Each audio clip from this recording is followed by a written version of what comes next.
หลายจังหวัดวางมาตรการแก้ปัญหาภัยแล้งนะคะขณะที่นายกรัฐมนตรีสั่งการเพิ่มการเตือนประชาชนถึงพายุฤดูร้อนตั้งแต่วันนี้ถึงวันที่ 12 เมษายนพร้อมเตรียมพร้อมให้ความช่วยเหลืออย่างรวดเร็วค่ะ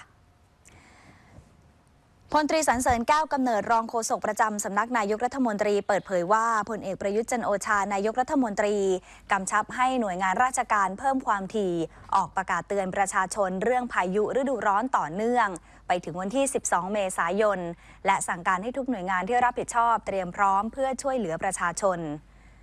ส่วนการรับมือกับปัญหาภัยแล้งที่จังหวัดบุรีรัมย์การประปาส่วนภูมิภาคใช้งบจากเงินรายได้และงบอุดหนุนของรัฐบาล 80 ล้านบาทก่อสร้างโรงสูบน้ำดิบแก้ปัญหาภัยแล้งน้ำไม่เพียงพอผลิตประปา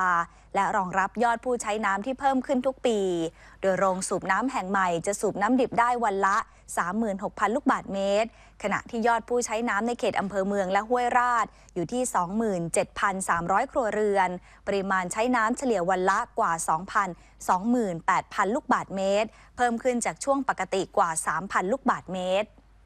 ที่จังหวัดยโสธรนายจัญญาสุคนคันธชาติรองผู้ว่าราชการจังหวัดยโสธรมอบเงินสนับสนุนให้กับผู้แทน 5 ตำบลตามโครงการสร้างรายได้และพัฒนาการเกษตรแก่ชุมชนเพื่อบรรเทาปัญหาภัยแล้ง